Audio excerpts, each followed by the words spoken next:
Perhatian, seluruh konten video di channel Mata Ketiga tidak mewakili pandangan tim produksi Mata Ketiga.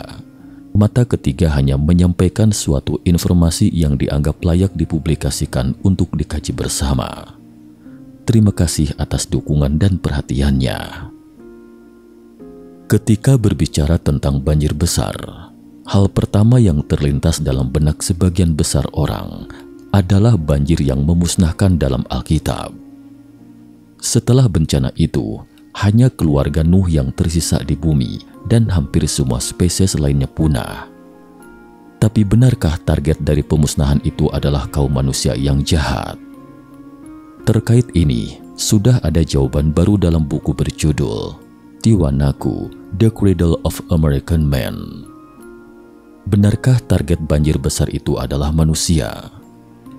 Jika bukan, lalu apa yang membuat Sang Pencipta begitu murka sehingga menjadikan dunia sebagai api penyucian dalam semalam?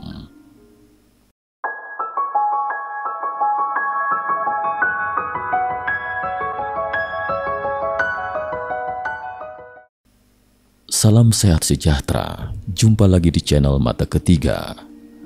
Berikut mari kita telusuri cerita hari ini yang barangkali akan mempertimbangkan pengetahuan kita sebelumnya. Pada awal abad ke-20, seorang profesor Austria bernama Arthur Vosnansky atau Arturo tiba di La Paz, ibu kota Bolivia, dan menetap di sana. Sebagai informasi tambahan, Arthur Vosnansky atau sering disebut Arturo pada berbagai waktu dalam hidupnya adalah seorang insinyur, penjelajah, navigator kapal, direktur perusahaan navigasi sungai, pengusaha, anggota Dewan Kota La Paz, dan arkeolog kejuruan yang terkenal dan dihormati. Selain penelitian arkeologi, Arthur juga memiliki minat dalam perdagangan. Dia memperkenalkan mesin mobil Austria ke Bolivia dan menghasilkan pundi-pundi uang pertamanya di sana. Setelah punya uang, Arthur merasa berbisnis tidak bisa mewujudkan nilai hidupnya. Maka dia yang menyukai arkeologi seringkali mengembara di dataran tinggi dekat La Paz, berharap menemukan sesuatu yang berharga. Pada suatu kesempatan, untuk kali pertamanya, Arthur mendengar nama Tiwanaku dari penduduk asli setempat. Tiwanaku adalah sebuah situs arkeologi di Departemen La Paz, Bolivia. Keingintahuannya mendorong Arthur untuk segera ke sana. Itu adalah sebuah kota kuno sekitar 75 km barat La Paz, di ketinggian sekitar 3.800 meter dari atas permukaan laut. Ketika Arthur ke sini untuk pertama kalinya, dia sangat terkejut dengan pemandangan di depan matanya. Terdapat piramida dengan beberapa anak tangga. Ini adalah sebuah piramida raksasa setinggi sekitar 20 meter, panjang 194 meter dari timur ke barat, dan lebar 182 meter dari utara ke selatan. Piramida ini disebut Akapana.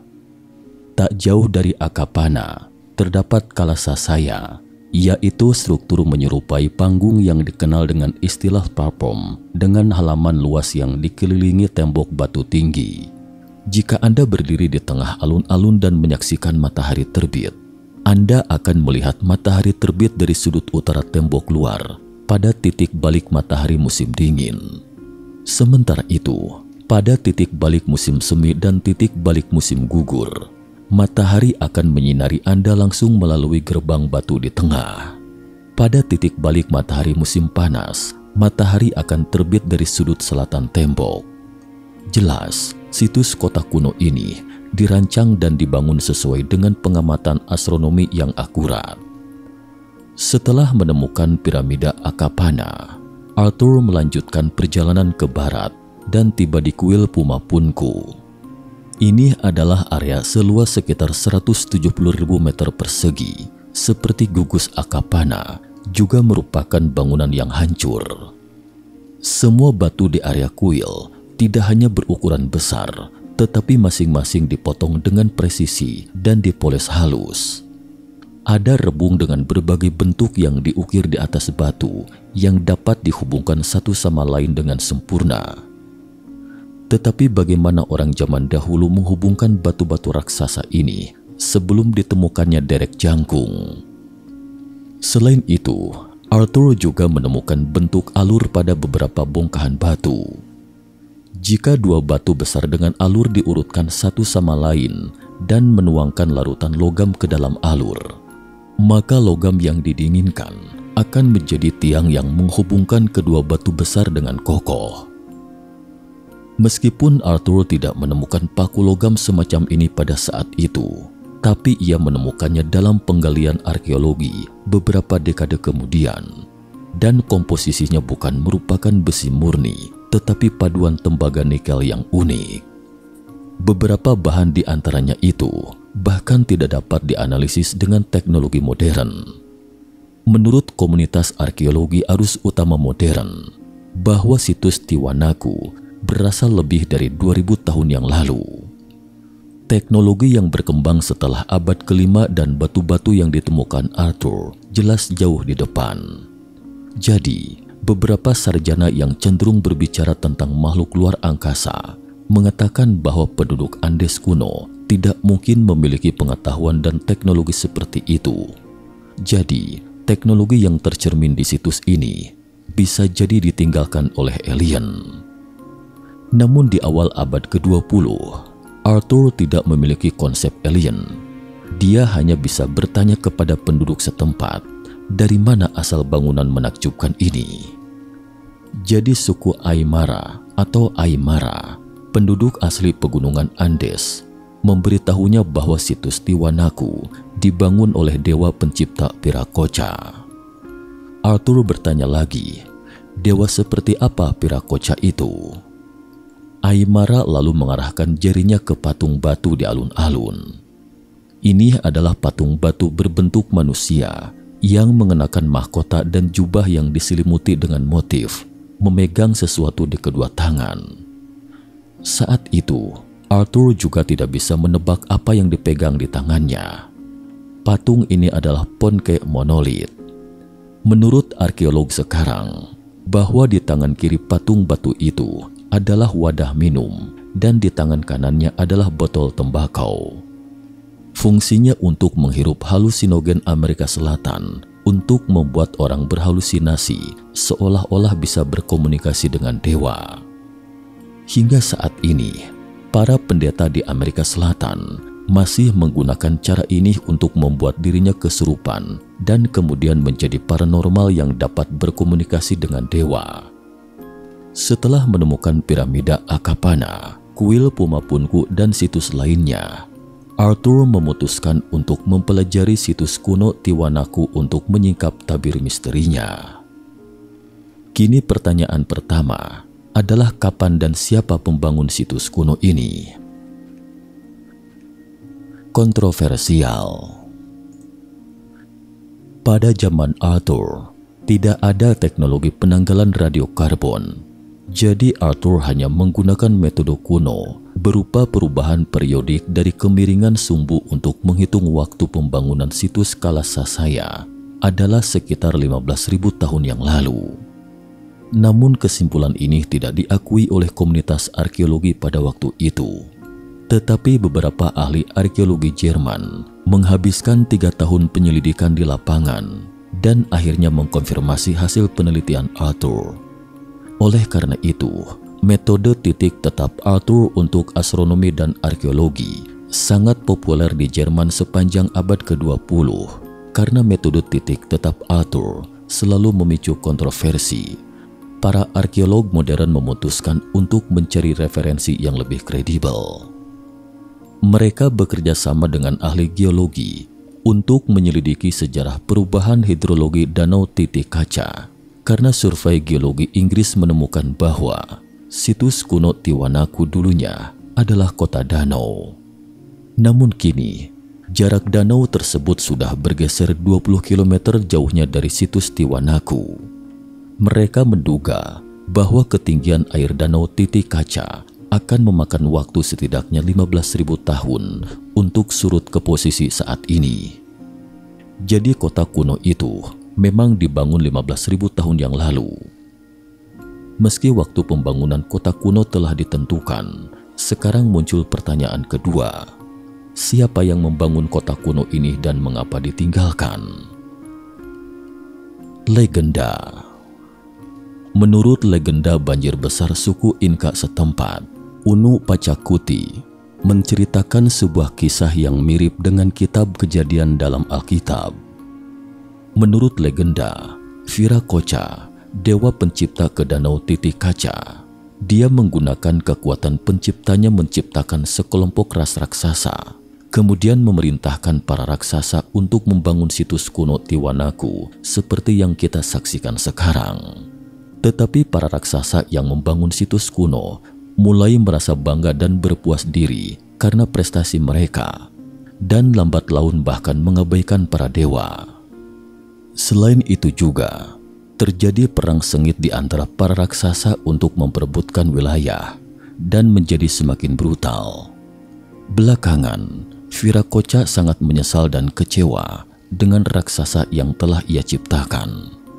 Kemudian, dia memutuskan untuk melenyapkan ciptaan lamanya dan kemudian menciptakan bentuk kehidupan baru. Jadi, banjir besar pun turun dari langit dan bumi di samping Danau Titicaca mulai bergetar. Saat banjir surut, seluruh ras raksasa akhirnya lenyap.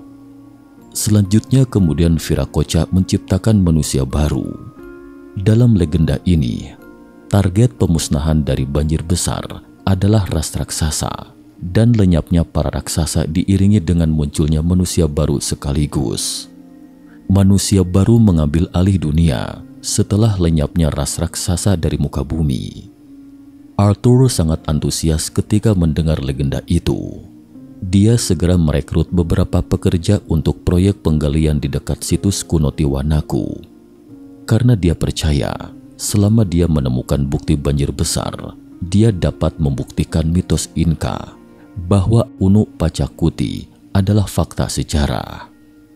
Arthur telah melakukan pekerjaannya ini selama 20 tahun, dan meski tidak ditemukan kerangka kawanan raksasa selama 20 tahun ini, namun ia menemukan bukti banjir besar kala itu.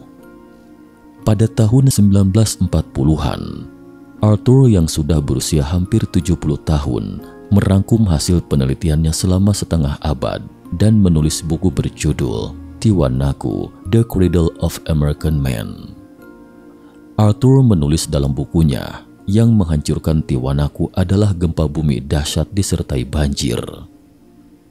Sudut pandang ini seketika membuat heboh seluruh komunitas arkeologi.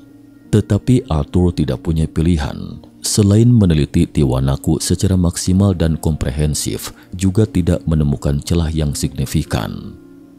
Jadi, komunitas arkeologi sekarang hanya dapat memojokkan sudut pandang Arthur, tetapi bila perlu, terkadang mau tidak mau mengutip beberapa bukti yang ditemukan Arthur.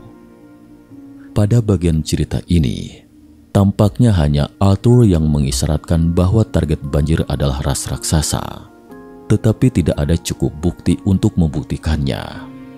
Lalu pertanyaannya kembali lagi ke awal cerita.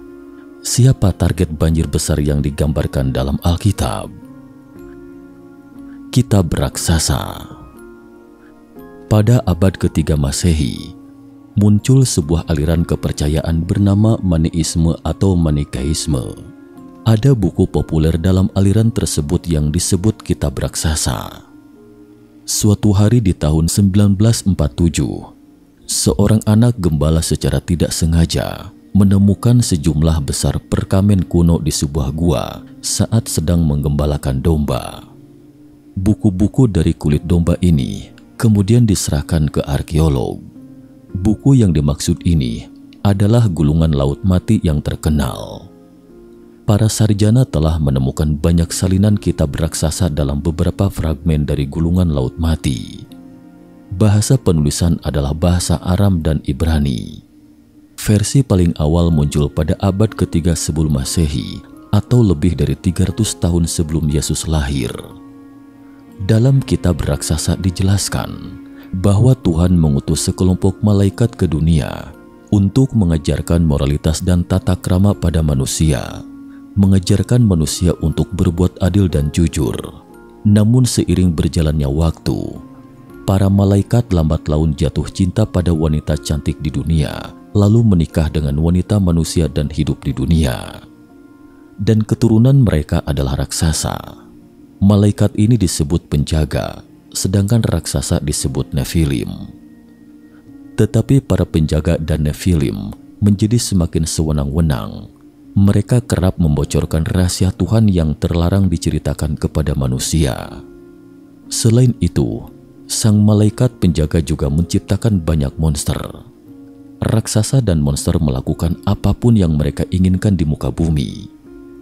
Situasi ini sangat mengkhawatirkan seorang nabi bernama Henokh. Jadi, dia meminta bantuan Tuhan. Tuhan bersabda kepadanya, "Kamu tidak perlu khawatir, raksasa itu akan datang kepadamu untuk meminta bantuan." Pada suatu malam, pemimpin klan raksasa bermimpi. Dia bermimpi menjatuhkan sebuah loh batu dengan banyak nama terukir di atasnya ke dalam air.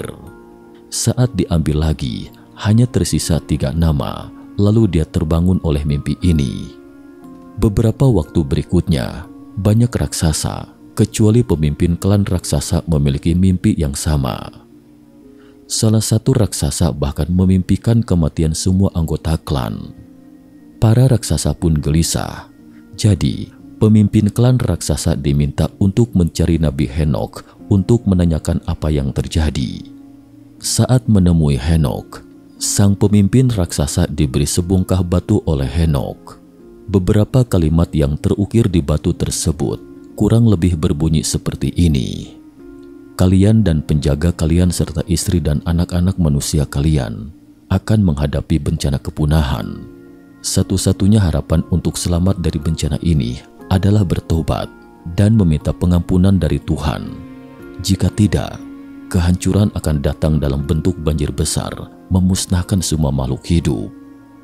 Sang malaikat penjaga dan raksasa sangat terkejut setelah mendengarnya. Tetapi setelah waspada beberapa saat, mereka mendapati tidak ada sesuatu apapun yang terjadi. Lalu kesombongan dan hasrat kembali membutakan mata hati mereka dan terus melakukan apapun yang mereka inginkan. Karena kitab raksasa adalah versi salinan yang tidak utuh, sehingga tidak ada yang tahu bagaimana akhirnya. Namun para peneliti modern menyimpulkan dari hasil penelitian bahwa banjir besar yang disebutkan dalam kitab raksasa untuk menghukum para raksasa itu adalah banjir besar yang menghancurkan dunia, seperti yang tertulis dalam Alkitab belakangan. Target pemusnahan dari bencana ini adalah ras raksasa. Setelah banjir surut, hanya keluarga Nuh yang selamat. Hasil ini secara kebetulan sesuai dengan banjir Inka yang diteliti oleh Arthur. Jika memang demikian, tampaknya banjir besar dalam mitologi Inka itu kemungkinan mengacu pada hal yang sama. Dan situs kuno Tiwanaku yang diteliti Arthur dengan pengalaman seumur hidupnya mungkin adalah jejak yang ditinggalkan di Amerika Selatan setelah banjir besar. Sekian dan terima kasih atas perhatiannya.